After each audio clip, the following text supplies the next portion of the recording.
Hello, my name is Brant Hunt. My channel is Discerning What is True. Today is the 24th day of December 2023. I'm going to be reading from a book that I've been reading from for the last couple of weeks. That is from Alvin Kuhn. I spell Kuhn. The name of the book is simply The Shadow of the Third Century. This will be chapter 7. I don't know if I'll get all the way through it, but hope to. Name of the chapter is called Nightfall. So let's look into it and let's begin the reading. Hope everyone's doing well. It's Christmas Eve, that is. So let's see if I can get this thing the way I want it.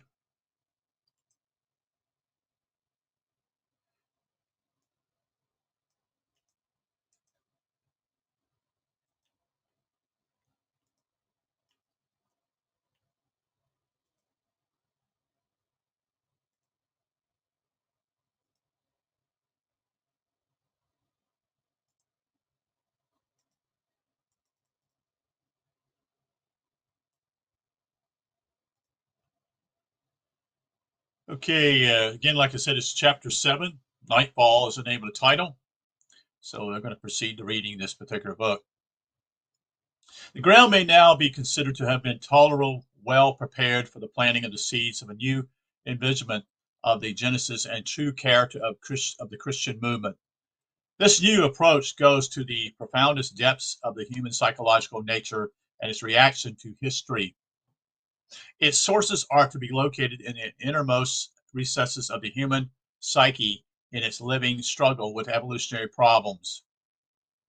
The terms and conditions of that problem in its relationship to cosmology in the overall picture and to the anthropology in the distinctively human sphere were themselves largely swept out of general knowledge by the repudiation of previous pagan learnings. The closing of esoteric Platonic academics, that is, the academies, I should say, and the destructions of books and libraries. Christianity thus came close to eliminating the very keys to a more glorious understanding of its own highest measure. But happily it failed, and now the supplementation of Egyptian wisdom upon the splendid rationalism of Hellenic philosophical enables us to reveal those basic archaic, and upon them erect the lovelier and stronger edifice of the systems of religious truth. Seen in the light of this restored wisdom, the situation that gave birth to the Christian development can be viewed with a clear discernment of its features, currents, and motivations that has not been possible before.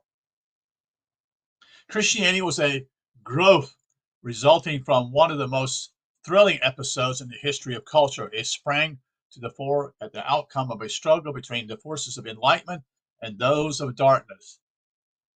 The universal tradition in all Christendom has had it that the new faith sprang into existence out of this conflict as the bearer of the banner of victory of the light over darkness. Alas, and again, alas, it was not so. It came out waving the banners of darkness as victor over the light. It all but put out the light of the world. You see, we've been told a lie, folks. We've been told a big lie. The powers that be chose to put out the light, which was the pagan teachings, and they chose to use it, and yet they twisted it also. It all but put out the light of the world. Light and darkness is the great symbolization of the Hermetic and Zoroastrian systems are eternally in combat. Every human historical predicament is a phase of the battle. The rise of Christianity was an outstanding episode in the everlasting battle of Armageddon, and it stands now clearly revealed as perhaps the most complete and smashing defeat of the powers of light in the recorded period of the world's life. If this is doubted and flouted, it takes but one instant consideration of a single feature of Christianity motivation and character to silence dissent from the terrified indictments.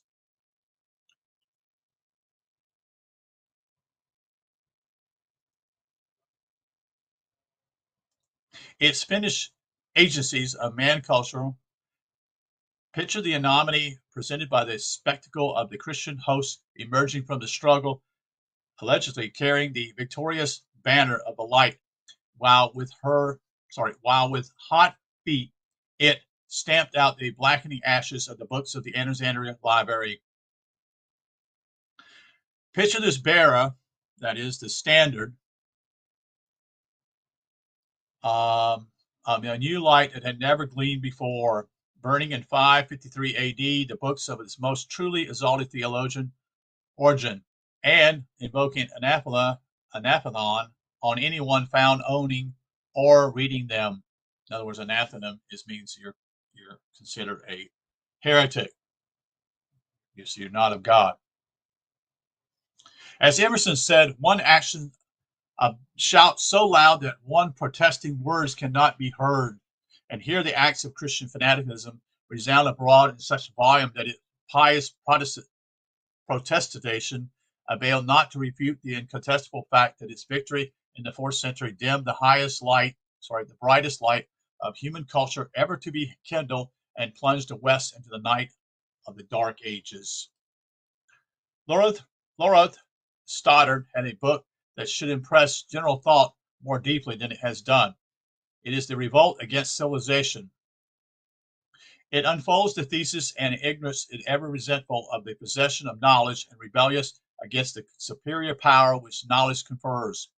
Periodically, it bursts out in violent upheaval to wrest the special advantage away from the intelligent groups that have used their skills to build up happier conditions of existence. It mobilizes it in as nearly a concerted effort as possible. That sudden disregard and covert resentment of the majority of common people against what a illiterate backwoodsman used to call bookamlarnin, Larnin. Almost all movements of the popular rebellion have been tensioned more or less heavily by this strain, but it was the Christian movement that most literally manifested this feature in all the run of history. You see, this is why people think it's of God. It's another thing. People think, wow, it must have been of God. This is such and such. No, you had people at the base that were, at the top, I should say, that were actually moving a different way. It wasn't what God would wanted.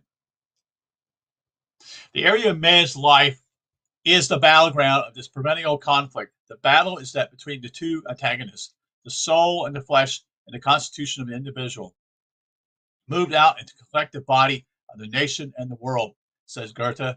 Two souls at last contend within my breast of heart, quote unquote. Quote from Goethe. As human society is the life of the individual multiplied in mass, the mighty battle between the carnal instincts of the physical man and the slowly developing divine spirit within the body is the massive waging of the warfare between two powers of consciousness.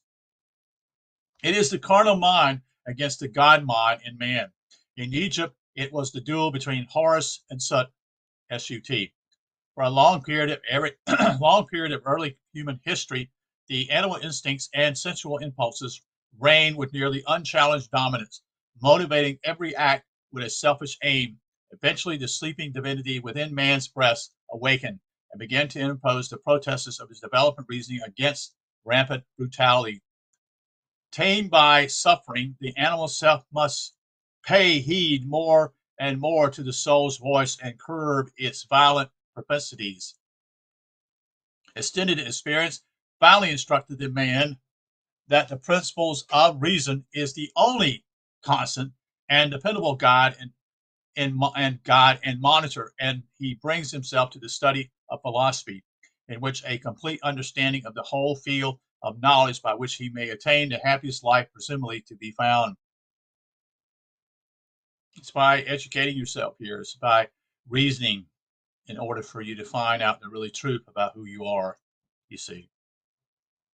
In order to serve mankind with a systematic code of wisdom principles for the achievement of this lordly end, ancient sages of gradual human status took pains to formulate in ever memorable fashion the principle of such a soul science.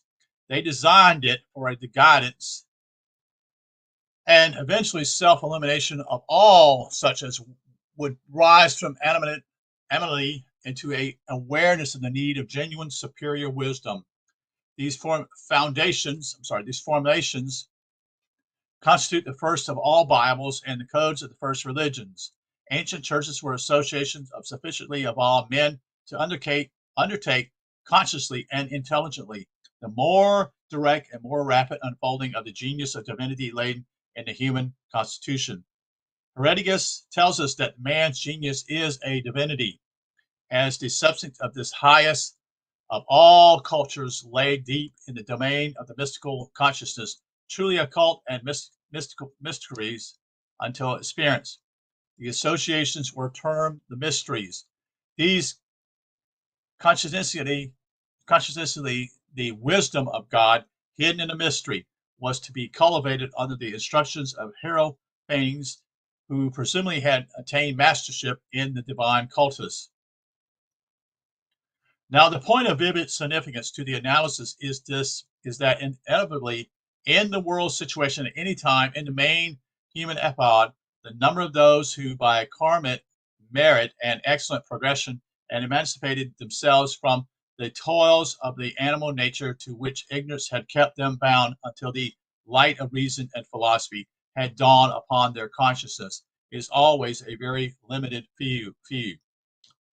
The truly liberated and enlightened always have formed a very tiny minority amidst the great masses of those still sense-ridden. What a scant company are the fellow philosophers in any community, in any age. How few are the light bearers and the pioneers of any advance above the steady level or ordinary average mediocrity. Thence arises the condition in human society that necessitates esotericism in cultural life. It hypostatizes a oligarchy or aristocrats of intellect and culture, as against a loose democracy of unintelligence and cruelty. And the boorish proletariat that cannot comprehend the just claims of a superior intelligence is ever resentful of the latter posing in the seats of headship and power, and is in revolt against this assumption of privilege and nobility. Stoddard completely brings this out.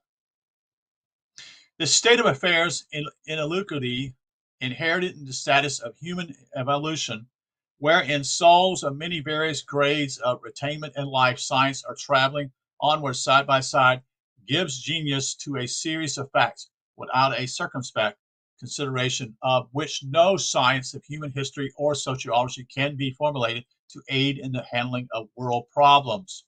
The first and most challenging of these concomitants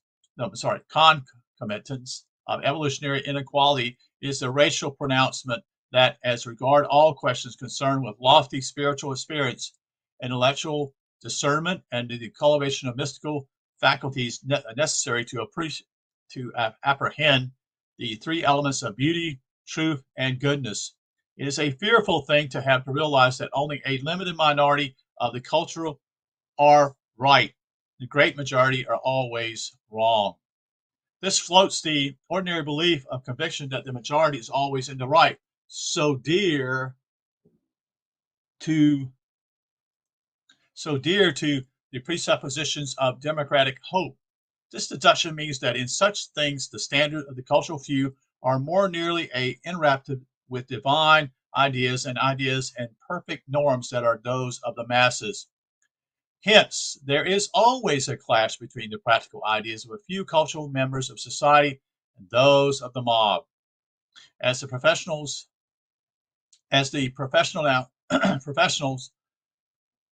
cultural individual learning a higher wisdom attempts to align the practice of his life with his dictates, he finds himself differing from the common herd who, if they take notice, begin to derive and denounce the heretic.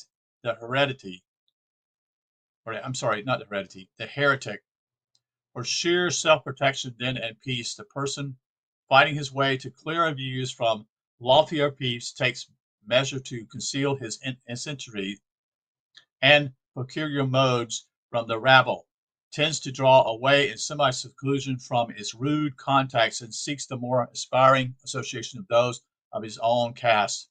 But the further he advances in his individual emancipation through surer and wider knowledge, the more detestable become the slavish mannerisms and deadly conformities of the average. The meaner banalities of the social and thought levels become ever more distasteful to him until it is a crucifixion of his free spirit soul to suffer the deadly impact of the cruelties of common people. To meet a fellow philosopher is to come out of a dark prison and inhale draughts of fresh, pure air. Because a philosopher here, I want to say, is one who thinks correctly. He understands the whole predicament. He's not pulled under by all types of falsehood out there or things that sound nice to people, you see, or makes them feel good inside. When in reality, it's not true, you see. But the philosopher is one who is able to understand and build what I would call the reasoning powers to be able to understand how things work. And not only that, they're not caught off guard or fooled by foolish thinking. And then comes a series of almost dismaying realization. He finds himself in mortal danger from the mob of conventionalizers. It does not take kindly the tacit rebuke administered by the different attitudes of the one who has gone beyond it to nobler things. He does not like to have his inferiority demonstrated in the open. It resents something that reveals its baseness, or it is incompetent to see the nobility of anything that stands out in sharp contrariety to its norms and casts at once the stigma of eccentric. Queer at any one who has the moral hardihood to violate its laws. It dislikes any member of the clan who will assert his freedom from the fixed restraints and taboos and live a life of his own on liberal grounds.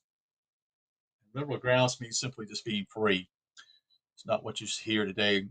Liberalism.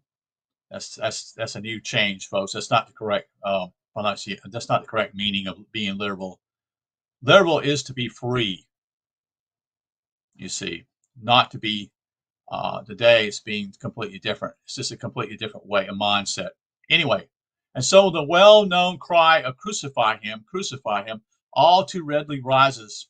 That is, the rule of the mob is conform, your descent at your peril. And since the mediocrity of general culture does hold the whole body to only a mediocrity level, missing the depravity at the lower and through social fear and nobility at the upper end, through want of capacity for loftier reach, the common crowd is ever challenged by the moral and intellectual pioneer who feels in his breast the upsurge of more divine character. His independent aspiration shocks them. The war is on between him and the many. The mass of average humanity is still under the sway of the primitive elementary instincts of the animal part of the human dual nature, the divine part not yet having been placed on the throne of the personal life. It is not yet above raging and tearing with the fury of brute savagery. It is therefore the beast of the old allegories, indeed the beast of the book of Revelation.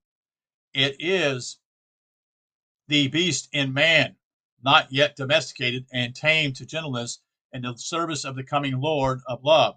And this is the brute unfeeling force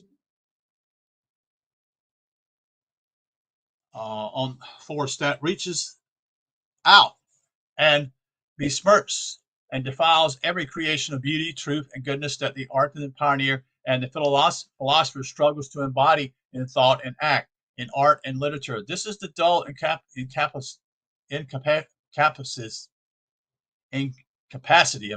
that takes every symbol that imitates to sensitive appreciation a sublime import and tears its mystical halo from it to leave it to dead and the empty.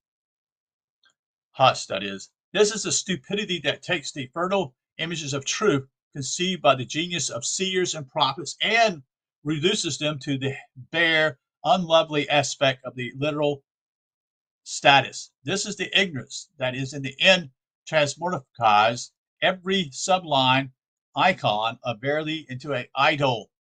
For only the ignorant can become a idolater, that is. And this is the crude power that in the final failure to discern the uplifting purport of the images breaks into the churches and in fell fury vents its iconoclastic rage against what it believes to be the instruments of pious sham and vainglory. And this is the dumb incomprehensible that every since history began has taken hold of every splendid construction of high spiritual genius, designated for the guidance of all aspiring souls at their level of developing intelligence, and presenting the basic principles for true understanding of man's unfolding divinity, and exorbitantly transform it into something so completely divergent from its pristine sense as to render it wholly an instrument of crass stultification instead of a means of edification. There is not a religion on earth today, however high and pure in its original conceptuality, that has not been traduced from its first grandeur into a base and banal exteriorization. Not one has escaped the slimy claws of the beast. It has dragged all alike down into the grossness of flat misconception, in a fearful metamorphosis of exalted sense over to a degrading cruelty of meaning that has thwarted the true intent of all noble religions and held the masses of mankind to a low level of culture in all ages. There comes to a hand a passage from one of the ancient world's honored thinkers that puts the truth of this delineation in strikingly forceful manner. It is the philosopher Epicurus who says, quote, "The gods exist, but they are not what the holy polloi, that is the many, the holy, H-O-I, hoi polloi, the many suppose them to be. He is not an infidel or atheist who denies the existence of the gods whom the multitudes worship, but he is such who fastens on the gods the opinions of the multitudes." End quote. So true is this astute discernment of the philosopher that indeed it can probably be truly affirmed that religious harbor more real infidels and atheists in their folds than are to be found outside them. Only the few enlightened and emancipated minds could be accounted free from idolatry and atheism. Certainly, to build up an ignorant mind a conception of deity that must fall far short of the truth of the divine nature is to institute the worship of false gods. It confronts man boldly with the question whether to worship a being or beings whose real nature is immediately past all gaps of the finite human mind is not a gross mistake from the very outset. For the worship and eventually the worshiper will become molded to the likeness of the conception of the object worship, and a life will be misshaped over a false pattern. Philosophers have, in fact, declared that for man to attempt to formulate any concrete idea of divinity is at once to demean, defame, and degrade it.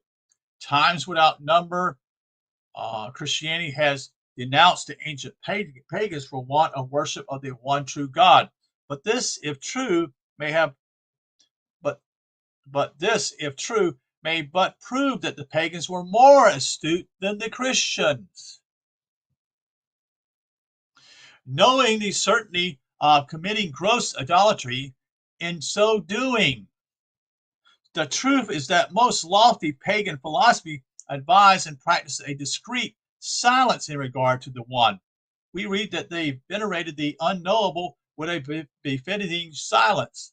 Christianity strove in its blindness to make God a familiar personage to all men, and in the process objectify him to idolaters, a form of anthropomorphism as had ever been done. Intelligent paganism revolted from such practice with a sense of violated reverence. Paganism did not essay to drag the deity down to man's level, but in wiser fashion tried to hold man in a more discreet anthropology relation to those inherited aspects and powers of divinity that are manifested and active both in nature and in man's constitution alike. It was in this spirit, mistaken for a lack of worship, adoration of supreme deity, that the Buddha explained or enjoyed saying, quote, seek not safety in anyone else's whomsoever outside yourself, end quote. If religion is the expression of man's relation to God, then ancient paganism made it, not the relation of man to a God, and that's a capital G, in cosmic heavens, but to the presence of God, capital G, within man's own nature and his own reach. Do you see that? The difference here? One is compared with what we call in Christianity, it's not the relation of man to a God in the cosmic heaven. So he's far, far away, you see, but to the presence of God within man's own nature and his own reach, which is the truth, because he's within you, but you have forgotten, you see. You don't know where you come from. You're only a spirit here in a body, in a flesh. And with that, with the body, you've forgotten where you came from, you see.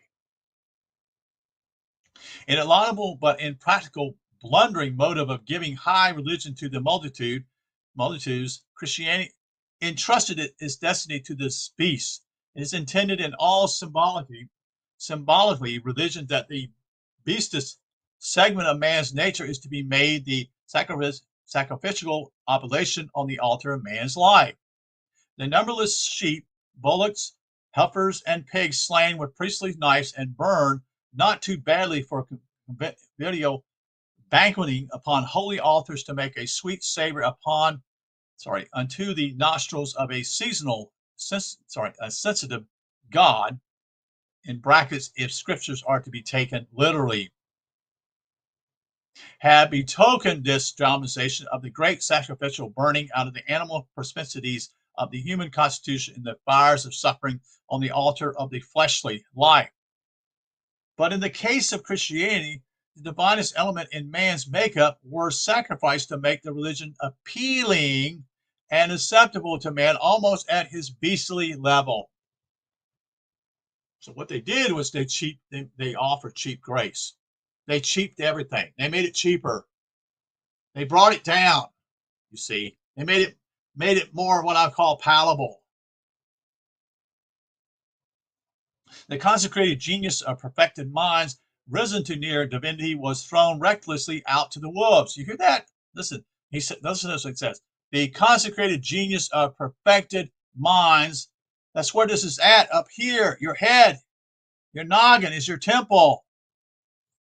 Risen to near divinity, was thrown recklessly out to the wolves, the dogs, and the swine, and it was but a few years until those whores had trodden into the mire of low mortal meaning and motives, or degraded it with base misunderstanding. It consigned its future into the same hands that stoned the prophets, crucified the saviors, and starved the genius of the poet, the artist, and the creator of sheer beauty, and that regard as offensive every fully righteous, loving, and holy soul struggling amidst its restless surging. It raises the howl of scorn and hatred against every prophet who essays to correct its sordid mores or elevate the tone of its culture.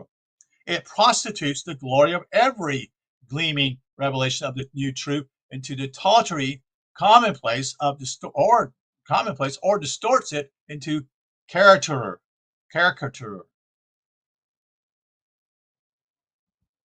The thinkers in the philosophical quest have always drawn a sharp distinction between naive thinking and what is termed philosophical reflection on speculation.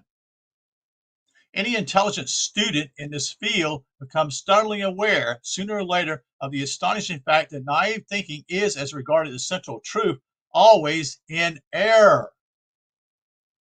Truth is to be found generally as a correction of naive thought. Again, remember the last chapter was simply milk for babes. because they couldn't handle the meat. Meat means being able to think, using your noggin, using your head, understanding what's going on. But most are not there. They can't handle the meat. They have to have the milk. And reflection always ends by correcting common assumptions. Common belief is always wrong because it's common. Education is largely a process correcting the erroneous character of naive's popular idea. That is the naive people. They're all around us, folks. Particularly is this true in the realm of religion. And a vital point is that priestcraft have found it on their whole profitable to refrain from emancipating the laity from the errors of the naive viewpoint. They remain more palatable in that state, you see, and deeply reflections tend to lift the thinker out of the ranks of the docile and faithful and to breed independence and nonconformity. Need we ask for more valid testimony to the fixity of general level of indurated belief of the naive mind in human society than this statement from Gibbon, Gibbon, in his famous work at page 418. Quote, but the practice of superstition is so congenial to the multitudes that if they are forcibly awakened, they still regret the loss of their pleasing vision. End quote. The common mind shrinks from the ordeal of the birth pangs of new and larger view. That's true. People don't want the truth. They don't. They don't thirst for it. They don't hunger for it. There's nothing wrong with philosophy. It's the way you think to be able to stand, not fall, understanding what is ahead of you, what is in front of you, being able to discern what is false and what is true. You see, the history of religions has been the invariable story of the degradation of a pristine, lofty teaching in the course of time at the hands of a later incompetency. No religion has remained the same or carried the same message that is diametrically found and embodied in it. There is a succinct delineation of the inevitable process of deterioration. Once the generative power is withdrawn, in Joseph Klauser's valuable work on Jesus of Nazareth, reflecting the Jewish viewpoint, in page 213. And as Klauser is spelled Klausner. Quote, it never happened that there was parties and teachings or systems where in the course of time they did not deteriorate and their teachings became corrupted by certain of their adherents who had no higher motive than honors, power, and gain. In every system, as time goes on, the secondary comes to be regarded as primary, and the primary becomes the secondary. The most exalted idea has associated with its disciples who distort it and transform it. This happened to the law of Moses in the time of Jeremiah, to Christianity not long after Jesus, and to the teachings of Buddha 200 years after its propagation. End quote.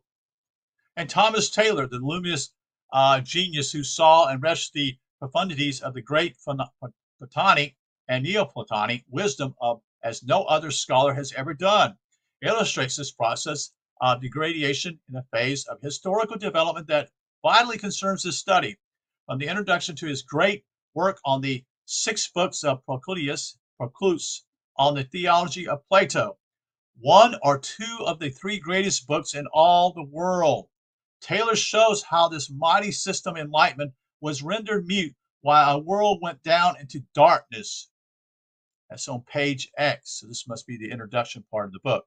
Quote, no objections of any weight, no arguments but such as are sophistical, can be urged against the most sublime theory which is so congenial to the unperverted conceptions of the human mind, that it can only be treated with ridicule and contempt in degraded, barren, and barbarous ages. Ignorance and priestcraft, however, have hitherto conspired to defame those inestimable works of the Neoplatons. in which this and many other grand and important dogmas can alone be found, and the theology of the Greeks has been attacked with all the insane fury of ecclesiastic zeal and all the imbecile flashes of mistaken wit by men whose conceptions on the subject, like those of men between sleeping and waking, have been turbulent and wild, fantastic and confused, precocious and vain. End quote. One could readily transfer this indignant voice of Taylor's disappointment and disgust over what Orthodox religion has done to mutilate the noble body of Orphic wisdom, O-R-P-A, Orphic, P-H-I-C, wisdom, and apply it with undiminished force to the similar situation in Christian theology. Indeed, the statement covers practically the same deterioration in the same general movement. But nothing can be more specifically correlated of this argument than the excerpt from the pen of a modern historian of philosophy. It clinches the point to be driven home of this stage of development of our theme. It is from the History of Philosophy by B.A.G. Fuller from page 95. The untutored mind is naive and soft-headed. In its operation, it scarcely distinguishes fact from fancy, dreaming from waking. It swallows everything it is told. See, that there's no discernment, you see. Hence, it is forever shying at shadows, growling at reflections, pursuing will of the wisp, and clinging to phantoms. Now and then it may happen to lay hold of a truth, but it does so at random or irrational grounds and with no sense of difference between the real and the illusion. End quote. And from D.F. Strauss, well-known and much debated book called Life of Jesus, that is volume 2, page 49, we take this notable statement, quote, simple people, say Origen, in their simplicity, think it is light matter for the universe to be put in motion or for the heavens to be rent asunder.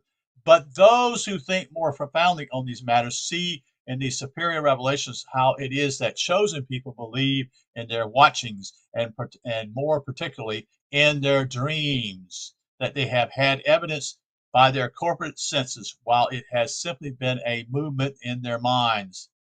End quote.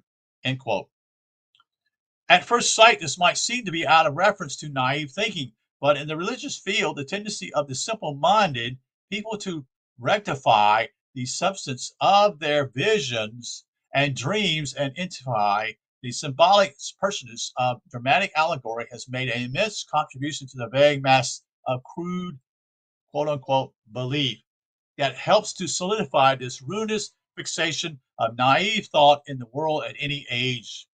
The deposition of hosts of people to mistake their inner dreaming and haphazard guessing for objective reality in the outer world has been a foremost cause of popular corruption of true religion. And true religion is just the truth, folks, okay? True beyond cavit is Plutarch's analysis of the stupefying influences of, quote, popular religion. Fuller, cited in page 265, puts it as follows, quote, but a godly life can flow only from a right knowledge of the divine nature and from immediately communion with it, end quote. Words like these are worthy to be framed in gold and hung on all walls, for they hold the correction of aberrations in true religion and philosophy. Quote, atheism is therefore the worst thing that can befall a human being, end quote. Next quote, equally bad is superstition, which is exemplified by the unworthy stories and ideas about the gods current in the popular theology, and by the fear, the cringing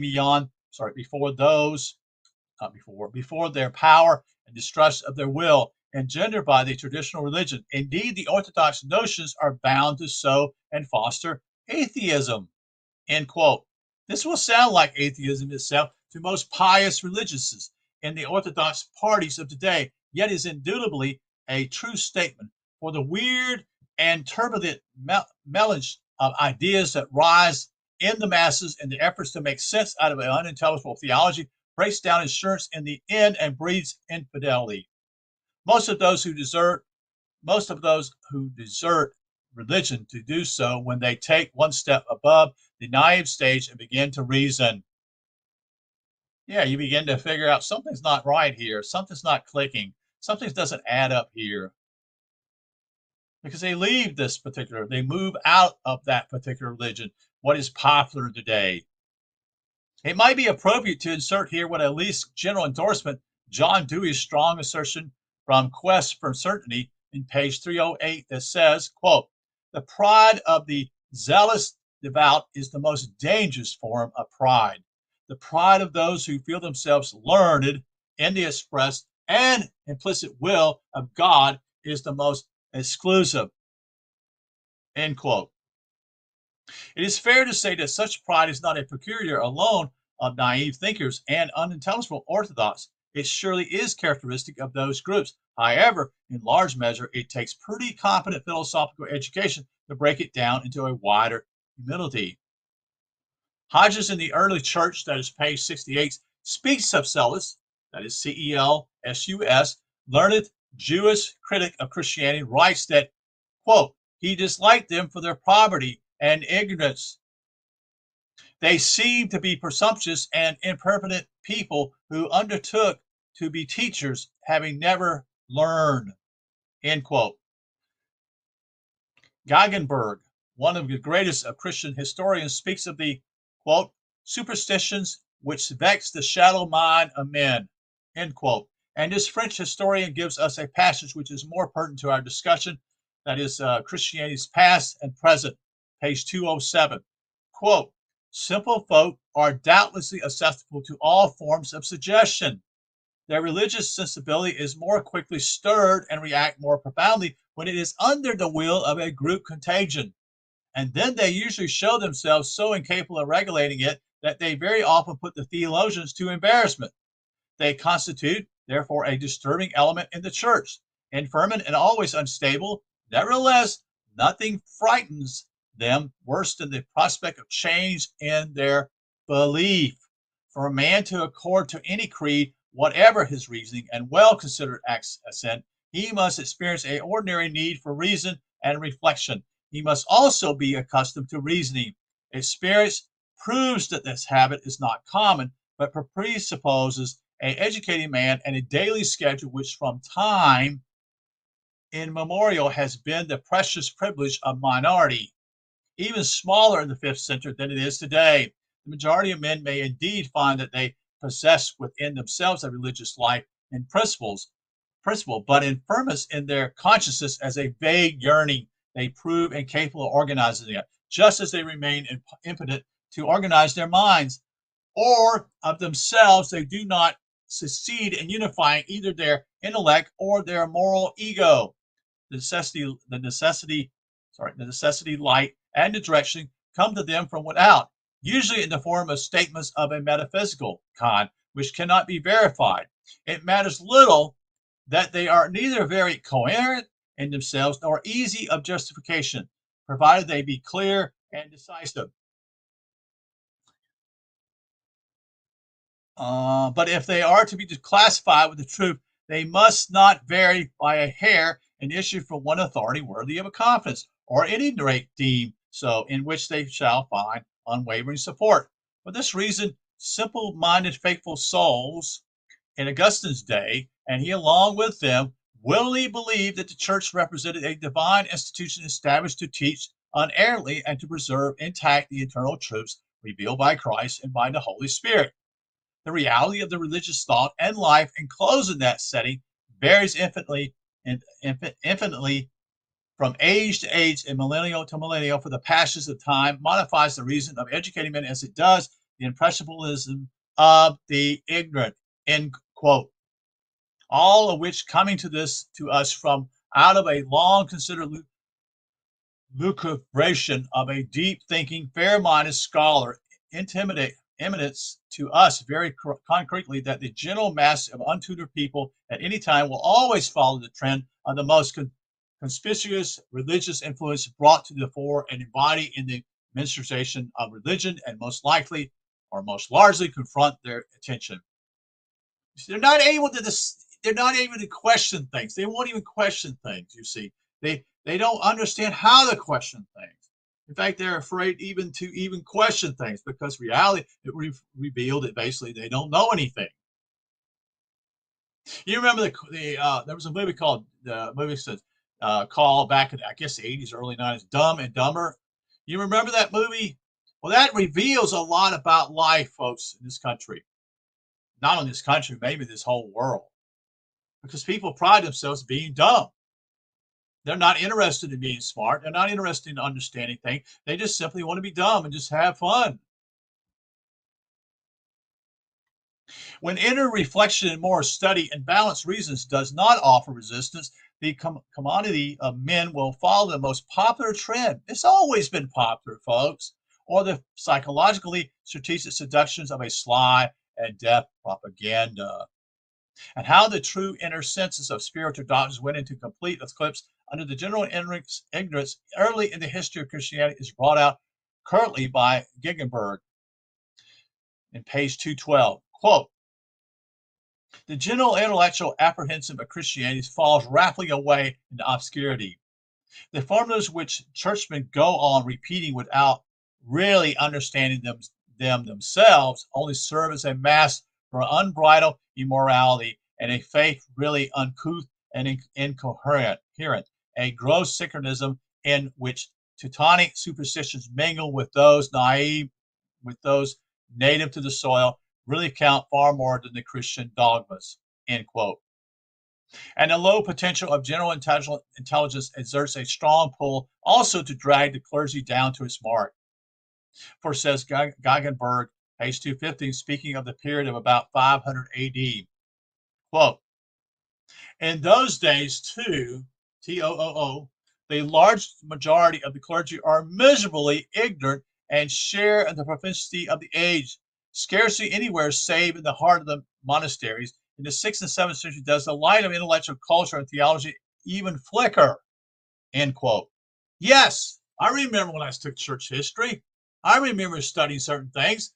Most of those men didn't, all they had was something they just spoke on a piece of paper. They couldn't hardly even speak Latin. And they would say these things and they couldn't explain them from the pulpits of the Catholic Church at that time. I'm not picking on Catholics because the Protestants are just as lost as they are too. Okay? So what I'm trying to emphasize here, many of them, these people bought offices in the Catholic Church. That's a fact.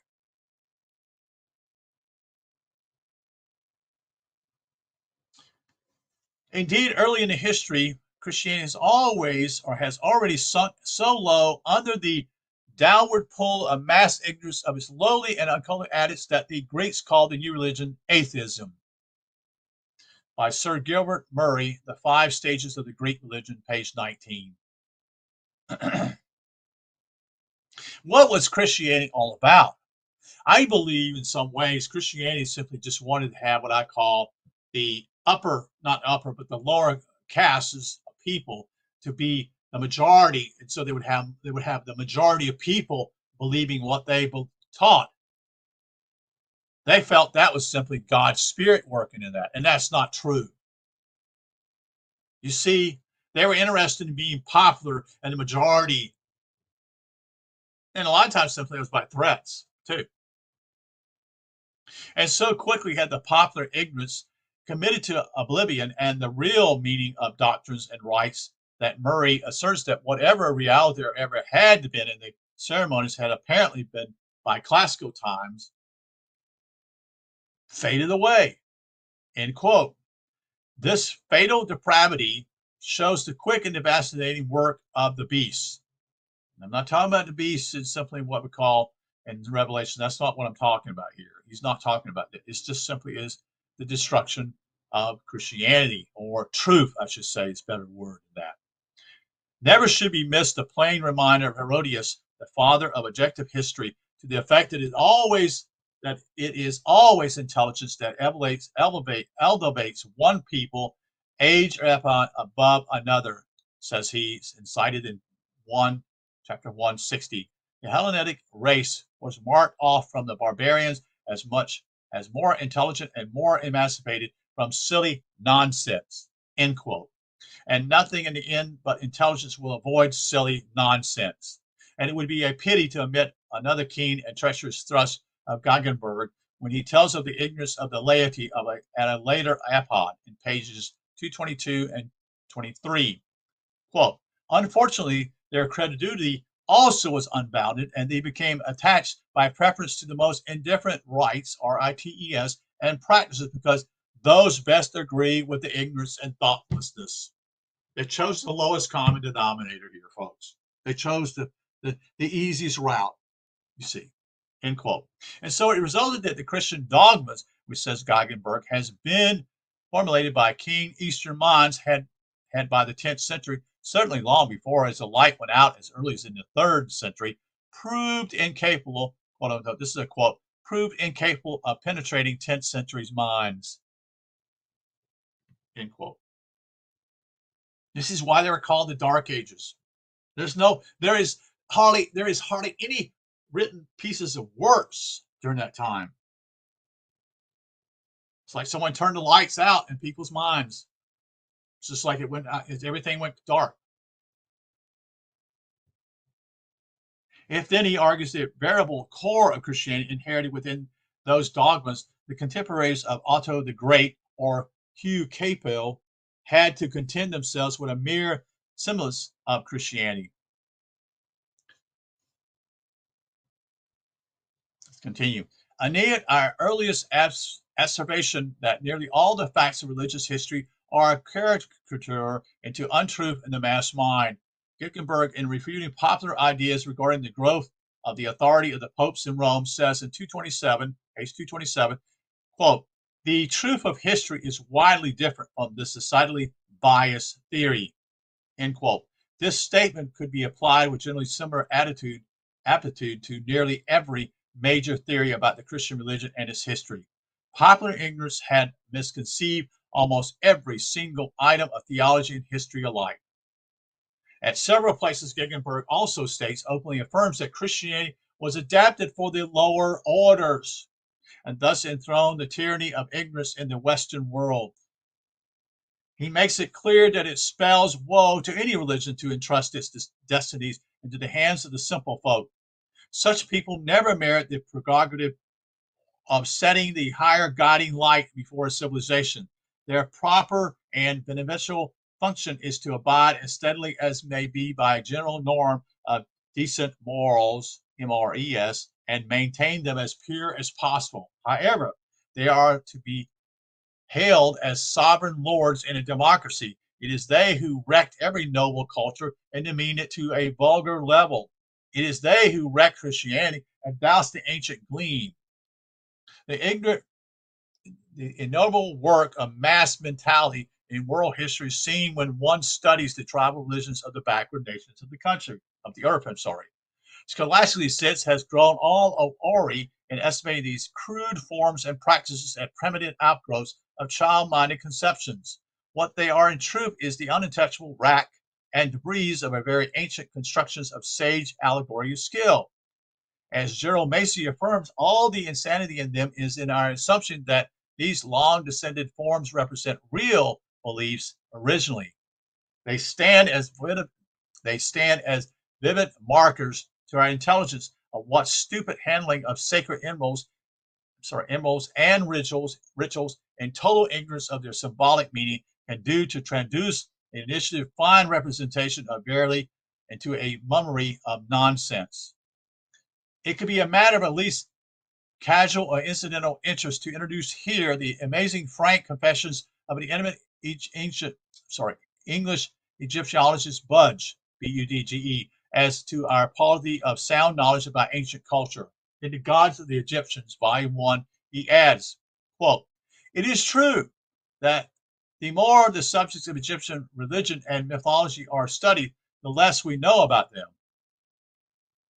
The question is, however, thoroughly justified, and every honest worker will admit that there are at the present time scores of passages, even in such a comparably well-known religious complications as the Book of the Dead, which are inexplicably and scores of allusions to a fundamentally important mythology character of which the meanings are still unknown, end quote. So Budge reveals that we still, at that time, this is probably the 1920s, maybe a little earlier, we don't have any idea what they're talking about. We don't understand. He says they're important, but we don't know what they are, even at that point, you see. This confessed ignorance of what are now known to be the immediate sources of all the Christianity is the price centuries have had to pay for the Christian repudiation of Origen's allegories. Had Origen expounded the mystic and cosmic significance of the Egyptian myths of Osiris, Isis, and Horus, or Hathor, or Atum, or Kepler and Shu, and had Sicilian theologians retained the insight to follow perpetually and uphold such elucidation, Western history would have taken a far happier journey than it did. But already in Origen's day, the mighty scrolls of the hieroglyphs had lain in oblivion, uninterpretable for some 800 years. Origen can hardly be blamed for his inability to measure up to the adeptship in the deep art of a luminous grasp of the cryptic reading of the myths and allegories inherited from Egypt, for he lacked the true keys which only that ancient system of code principles could supply. 13 centuries later, the same important keys were still lacking to the reformers. For those ancient runes, R-U-N-E-S, still defy the best intelligence of Western minds to fathom their mysteries of meaning, and will do so as long as the secret clues that only Egypt could furnish are missing. Now at last those keys and clues are available, and the near future is waiting to be glorified at the completion of the unfinished Protestant Reformation by the release of the flood tide of illumination radiant beyond all possible calculation. The true period of enlightenment for Christianity and the end of the Dark Ages are at hand. If this sounds like the ebullient of extravagant fancy, let the reader contemplate another amazing omission from the same renowned Egyptologist and speculate on the possibility that what is here advanced and supplies a hidden clue to the explication of a fact that has perplexed Christians' minds and undermined Christian pride over all the centuries. Says Budge in the same passage. Quote, and at last when his Osiris cult disappeared before the religion of the man Christ, the Egyptians who embraced Christianity found that the moral system of the old cult and that of the new religion were so similar, and the promises of resurrection and immortality in each so much alike that they transferred their allegiance from Osiris to Jesus of Nazareth without difficulty. Moreover, Isis and the child Horus were straightway identified with Mary the Virgin and her son, and in the popular literature of the first few centuries, which followed the evangelization of Egypt, several of the legends about Isis and her sorrowful wandering were made to center around the mother of Christ. Certain of the attributes of the sister goddesses of Isis were also ascribed to her, and like the goddess Neek of Sais, S-A-I-S, she was declared to possess perpetual virginity. Certain of the Egyptian Christian fathers gave to the Virgin the title Theotokos, or Mother of God, forgetting apparently that it was an old translation of Nefer, N-E-F-E-R, Mun, M-U-T, a very old and common title of Isis, end quote. Here is the background for an understanding of our assertion, is the background for a understanding of our assertion that the lost literature of Egypt holds the explicatory or exegesis secret keys to Christianity and its scriptures, or in the full-blown truth, the latter are only a prolongation and revamped republication of the same old Niccolo, I'll spell that for you, Nilotic system with the keys lost. The early Christian fathers, in their unintelligence, presumed that their misshapen keys would unlock the doors of mystic mystery. Their incredible mistake committed their world to chaos and eradication of bigotry. The Rosetta Stone offers the lost key to the lost world, but after translation must come competent interpretation, and even on top of that must be regained what Simmons, Symonds, called a new mental sensibility to catch what interpretation had completely missed till now. This accomplishment promises the coming dawn of a new revelation, which is, of course, nothing but the recovery of a lost old revelation. Happier it is near at hand. The Catholic even Encyclopedia more than once admits that the history of Catholic ceremonies, quote, affords numerous parallels for this Christianization of pagan rites, end quote. That's what they say. Affords numerous parallels for this Christianization of pagan rites, end quote. But its sponsors and editors have never had the discernment to recognize that one would therefore have to go back and investigate the genesis and meaning of those antecedent pagan rites if the Christian uses of them was to be rationally apprehended. The inevitable claim is that the Christians took hold of old heathen practices which the pagans followed, but never themselves understood, and at last placed the true and rational interpretation upon them. But this presupposes the preposterous and impossible assumption that the pagans, steeped in dense mental and spiritual darkness, had in all their rites hit upon formulations and procedures that were later by the Christians found to express true, sublime, and authoritarian significance. In total ignorance of such significance and by blind chance, the pagans had developed the forms and types of the most exalted verities, which the Christians could adopt and find expression of the divinest realities. On such baseless and fantastic foundations do most Christians' explanations, in brackets, of many challenging facts rest. We can well see the impossibility of building a religion of truth to benefit all ranks of mankind, as Christianity claims to be, on the naive thinking and poor intelligence of the lower orders, as Christianity claims to have done. If we listen to what the prodigious thinkers of the latter European period, that is Immanuel Kant, wrote in his De Religion, quote,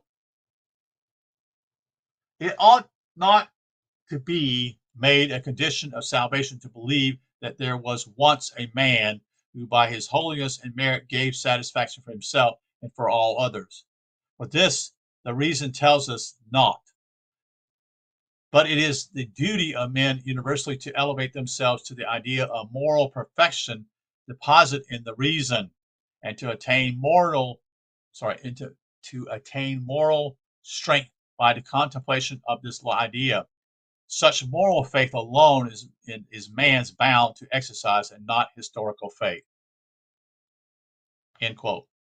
Truer words than these were never spoken, and no one in this case could allege that they do not embody the conclusion of the most prolonged and conscientiously thinking of one of his greatest human minds. Shallow thinking cannot be charged against this declaration.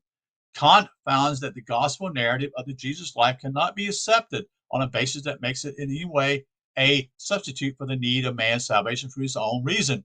Not a few other notable scholars have reached the same conclusion. Now the Egyptian literature discloses that Kant is right.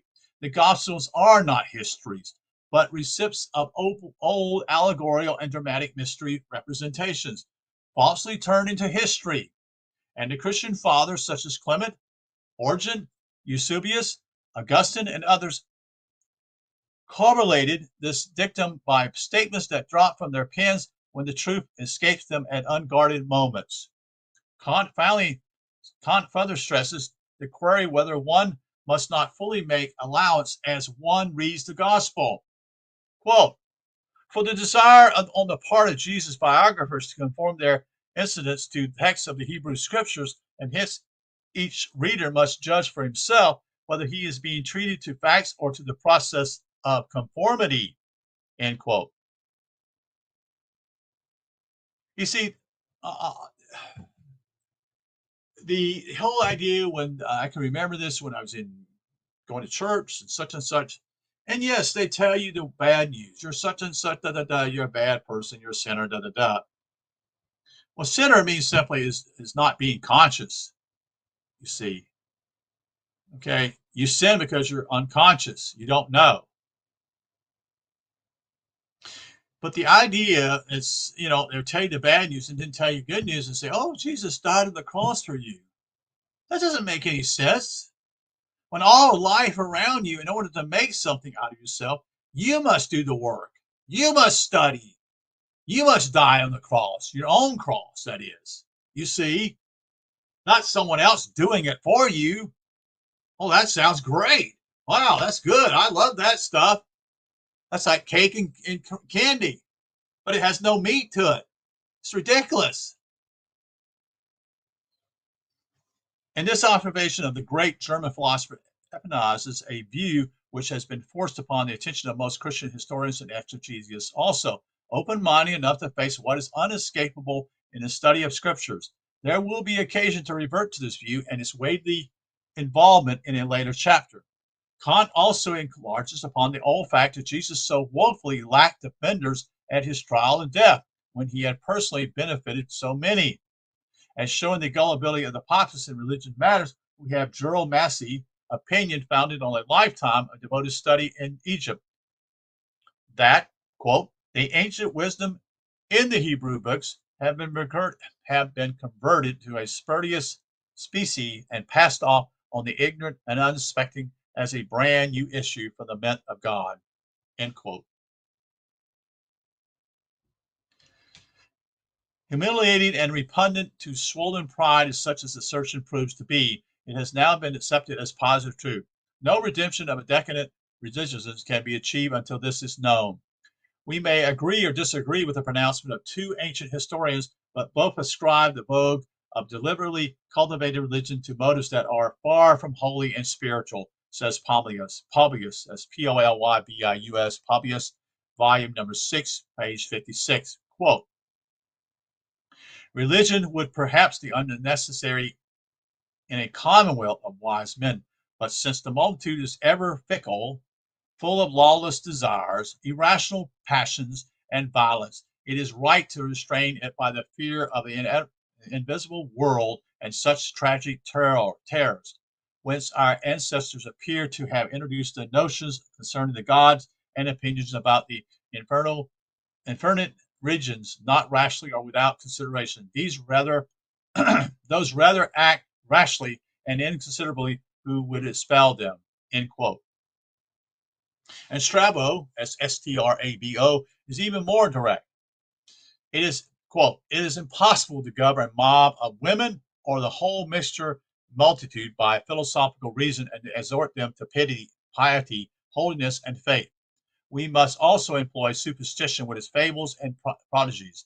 For the thunder, the abyss, the trident, the torches, the serpents, the thrust devices of the gods are fables as in all ancient theology, but the legislation introduces these things as bugbears to those who are children in understanding, end quote. Here with brutal frankness is laid bare the shrewd politic design behind what has often been declared by astute students to be the world's oldest and greatest racket. If we demur to its correctness, we still must admit that what was doubtless intended to be something immeasurably higher and nobler in the origin and conception has almost generally sunk to the status in its motivation. High purposelessness has been lost, along with high understanding and a grand cultural vouchsafed by the gods to men who've been dragged down into the mire of which the beast waddles. But Polybius and Strabo remind us forcibly what may be and has been done with the symbols and rites in scripture of a lost, sublime religion, when knowledge of their meaning has long been extinct, and when the open gullibility of the crude masses offer tempting opportunities to crafty and none too consciously priestcraft. If there is greater general indifference to religion in the modern age and Western world, it is doubtlessly due to the fact that broader education of the masses has awakened them to this insincerity of the motivation behind established religions.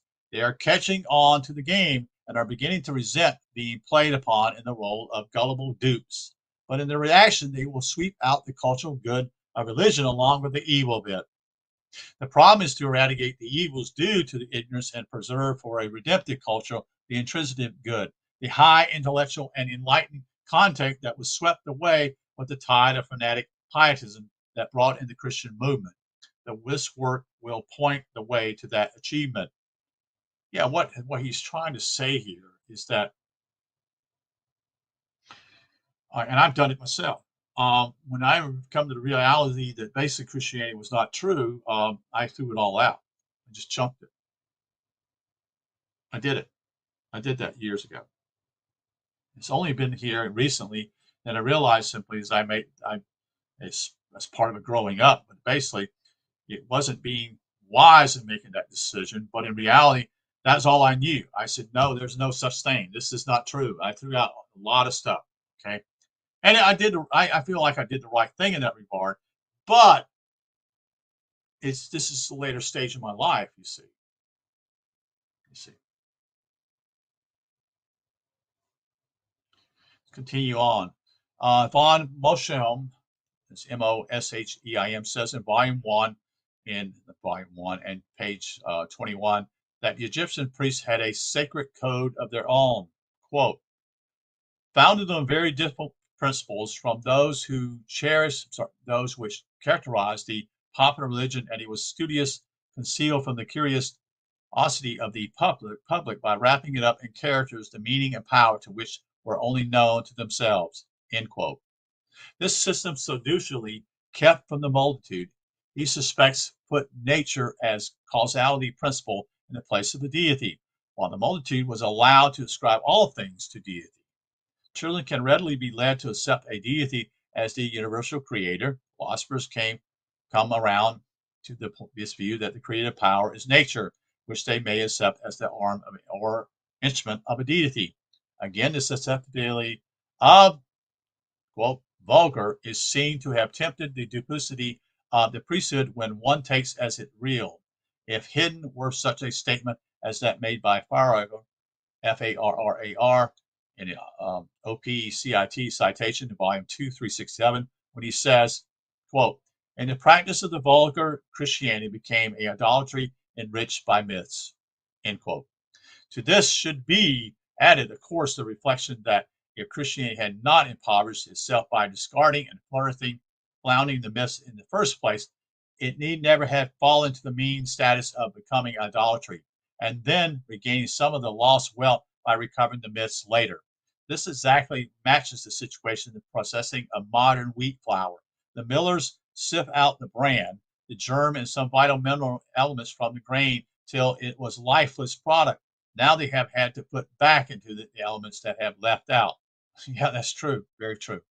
George Hodges, in a sensible work on the early church speaking of the mystery religions, writes in page 22, quote, they led their disciples on from grade to grade till they were taught at last a doctrine too sacred to be told to the common world, end quote. And this simply true statement from a scholar out of the ranks of the modern theological millennial is especially contradictory, denied, and smudged, but vilified by ecclesiology, that is the church people and spokesmen of the church, even by such renowned investigator as Renouf, Renouf, who declares that the mystery groups had no inter-secret teachings worthy of being considered either secret or mysterious. We have then perpetuated in the world a condition which is the end exerts a greater determining influence in the practice and conduct of religion than any other single factor. On the one hand, we have the general run of average and subnormal humanity, deprived of opportunity to become enlightened, or by virtue of their low stage in the scale of evolution incapable of it. And on the other, the very limited number of the mental elite and truly illuminate, or potentially fitted for the finest culture, how to preserve and to use the body of the highest and deepest wisdom garnered by previous mastership has been the perennial problem confronting the consentient and Illuminati down the ages. And Illuminati means simply people who have higher knowledge and wisdom. Various motives can be seen to have dictated the policies pursued at different times in history. True humanitarian wisdom prescribes the segregation of the profoundest elements of knowledge among the tried and proven few, not from the motives of selfish enjoyment or unwillingness to admit the many into the arcane, but strictly because it was considered a risk of debasement of noble truth to cast it out to the undisciplined multitude, a very great danger to society itself. A thing so intrinsically precious was not to be cheapened by common spoliation. This motive resulted in the institutions of esotericism, both in substance and the content of oral and written knowledge, and the method of impartation or instruction. The instruments used were myth, allegory, symbol, drama, number, letter, and star picture, and a wide variety of combination encrypted preference, says G.R.S. Mead in his Orpheus, page 60. These myths, quote, were not only set forth in verse and prose, but were also represented pictorially and in scripture in the adept of the temples, end quote. The danger is suggested in his next sentence, quote, and though it can be argued that in pure state of society in which the nature and interaction of divine powers could be taught, such myths could be understood without damage to morals, nevertheless, in a degenerate age, when the meaning of these symbols were forgotten, grave dangers arose, and the insanity of Phalism inculcated its virus into the community. End quote. Take a break here. Something.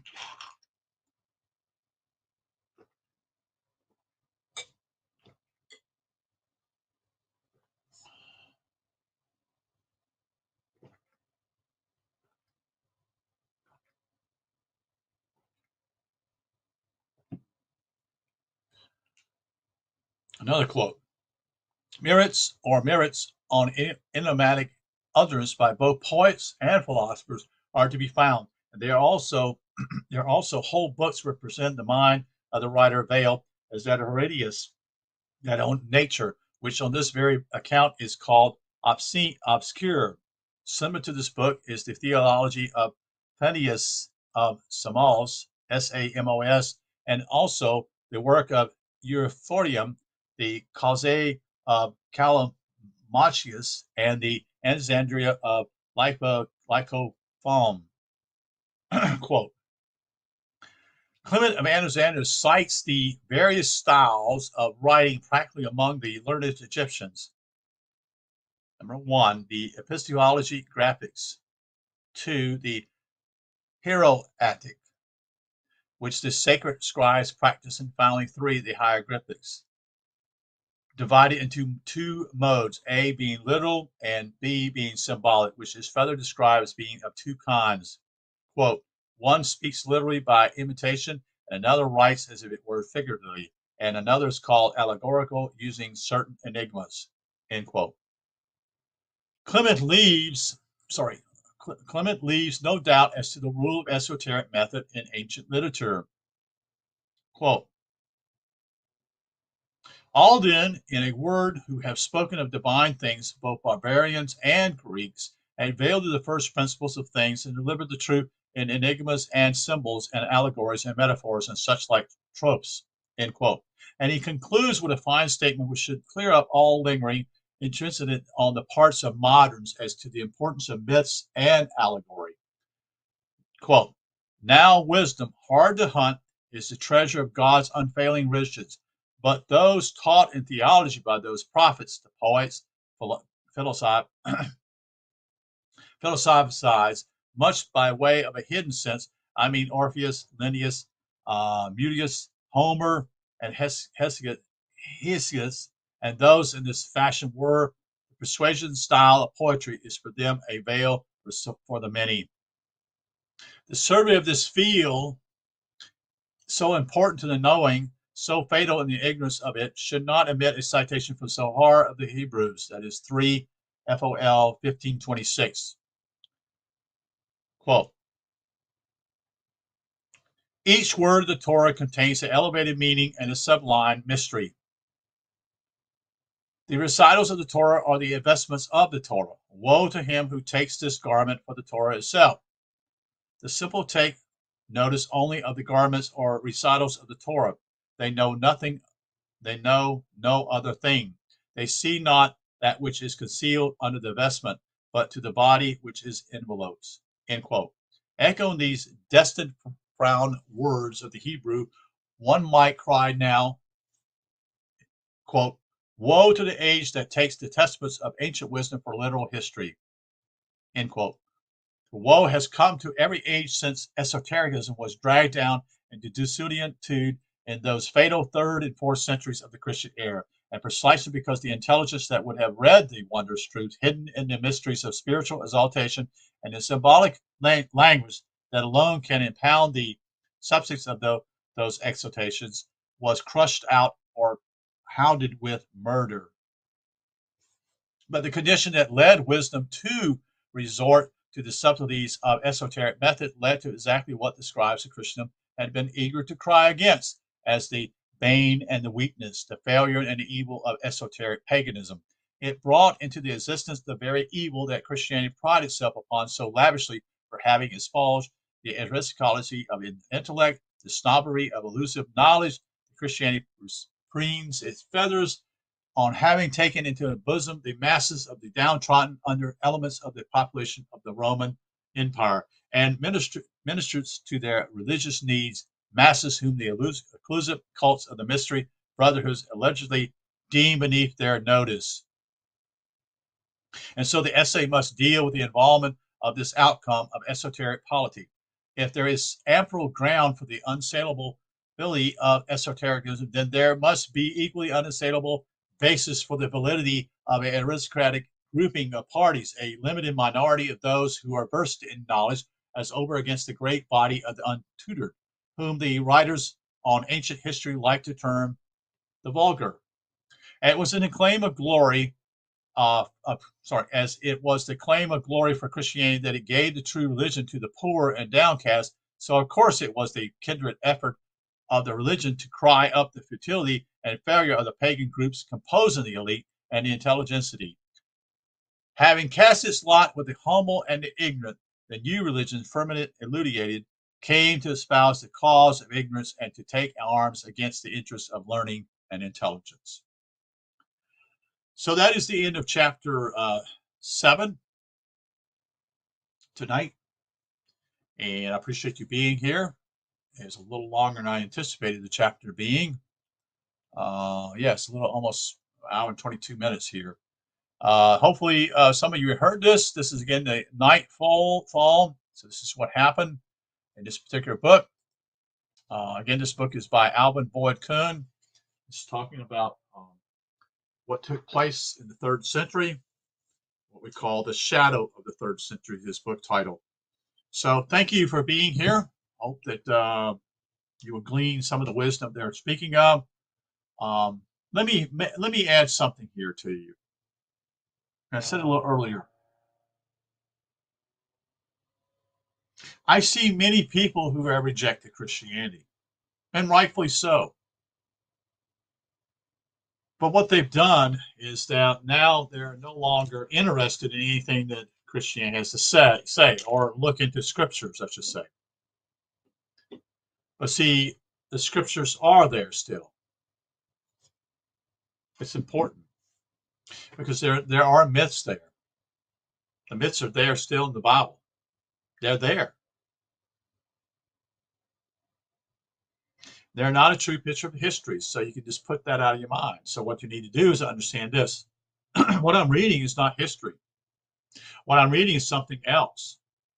Some of it's esoteric. A lot of it's to do with myths, which means it simply is truths. So I want you to think about this simply is that it's going to take time, but reading the scripture actually will be beneficial in the future because I believe that simply is there the myths are still there. We've just been told to look at it literally instead of looking at it mythically. So thank you again for listening and participating tonight in chapter 7. And we'll see you later and have a good evening and take care. Good night.